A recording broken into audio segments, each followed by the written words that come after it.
Welcome to This Explainer. I am so excited to have you here because today we are tearing down a myth that has frustrated pretty much anyone who has ever tried to get in shape. If you've ever felt that you just don't have the discipline to stick to a routine, it is definitely time to rethink everything you know about the architecture of change.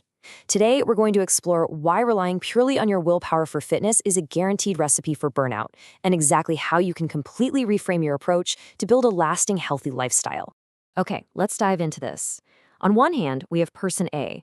They come home totally wiped out, veg out on the couch, grab convenience food because, well, they're just too tired to cook, and they rely on sheer willpower to try and force a workout into a chaotic schedule. Then, on the other hand, we have person B. They have their workouts actually blocked into their calendar, they batch cook healthy meals ahead of time, and they literally don't even own a microwave to tempt them with instant junk food. The absolutely crucial takeaway here isn't that person B has some superhuman motivation. It's that they've designed their surroundings. Their environment does the heavy lifting, not their willpower. To get you operating like person B, here is our roadmap for today. We're going to cover 1. The willpower trap, 2. The psychology of change, 3. Designing a fit environment, 4. Fitness as a lifestyle, and finally, 5. The secret of variety. We are moving logically from clinical psychology right into practical lifestyle design. Section 1, the willpower trap. So here is a kind of harsh, but totally necessary truth. Exercising for 1 hour does not offset sitting all day long, and a really hard workout can't balance out an inconsistent eating pattern. When we rely strictly on willpower, we treat exercise as this temporary, intense chore that we just have to check off our to-do list. We white-knuckle our way through an hour at the gym and then spend the other 23 hours of the day totally inactive or making poor nutritional choices. This isolated, willpower-driven approach is exactly why so many of us struggle to maintain our results long-term. Progress becomes slow, and motivation, it inevitably fades. Section 2, the psychology of change. Let's move to and see how this builds across 5 specific stages of the trans-theoretical model. Change isn't an overnight flip of a switch, right? You move from pre-contemplation, where you aren't even aware there's a problem, into contemplation and preparation as you start planning your new routine. Then comes the action phase. But the absolute holy grail, that's step 5, maintenance. Sustaining that action for over 6 months, working actively to prevent a relapse.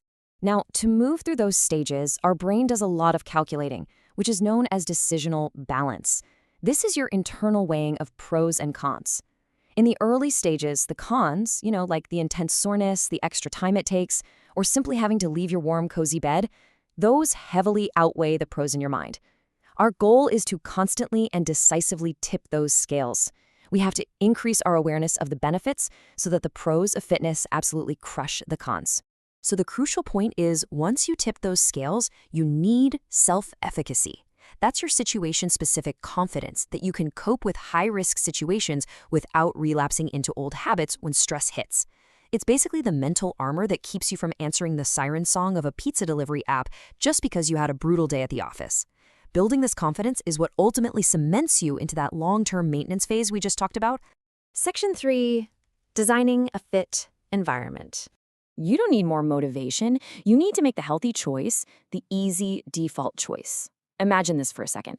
Your workout is hard blocked into your workday calendar and a partner is already waiting for you. You come home, and because you've banished the microwave and the junk food, your literally only option is the healthy meal you batch cooked on Sunday. And instead of sitting at a bar, your weekend socializing revolves entirely around a hike or a fun fitness class. These small external tweaks completely rewire your daily default settings.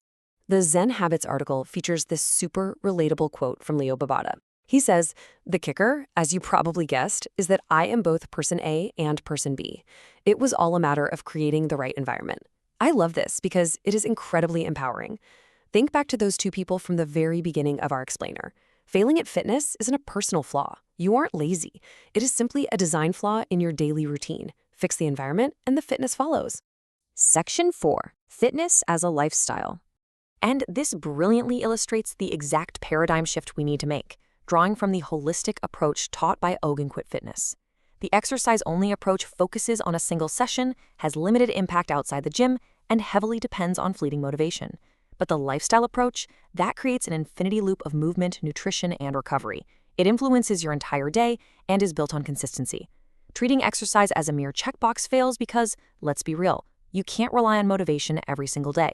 When it's your lifestyle, your daily habits guide your actions automatically. So, what does this lifestyle actually look like in practice? It's daily movement, like taking the stairs or stretching, combined with structured exercise to actively build your strength. It relies on balanced nutrition from whole foods and fiercely protecting your recovery and rest, like quality sleep so your body can repair itself. But the absolute glue holding all these pillars together? Consistency. You don't have to be perfect, you just have to be consistent. Section 5. The secret of variety. Now, what's really interesting about this slide is this massive number right here, 19%. According to compelling physiological data from Men's Journal, engaging in a high variety of physical activities can lower your overall mortality risk by 19% compared to people who stick to the exact same low-variety routines. That is huge. Let's put this into perspective. This data comes from a BMJ medicine study that tracked over 100,000 people for more than 30 years. That's a massive group of people, and by simply mixing up their physical activities, participants saw incredible specific health benefits. The risk reduction for heart disease, cancer, and respiratory illness dropped anywhere from 13 to 41%. Consistent activity matters, obviously, but this proves that mixing up your routine is a physiological secret weapon. And variety doesn't just mean swapping treadmills. It means a vibrant mix of functional movements. We're talking jogging and swimming for endurance, lifting heavy weights to protect your joints and build muscle, practicing yoga for mobility, maybe playing in weekly basketball leagues to challenge your agility. And yes, even getting outside for heavy outdoor work like gardening and yard work absolutely counts. Rotating these activities pushes your body in entirely different ways and builds every single component of your personal fitness. Yang Hu, a researcher at the Harvard Department of Nutrition, validates this perfectly. He notes, there may be extra health benefits to engaging in multiple types of physical activity rather than relying on a single type alone. So switching up your workouts isn't counterproductive to your goals at all. It reignites your motivation when things feel stale, it pushes new muscle groups, and it is quite literally a secret weapon to aging better and living longer.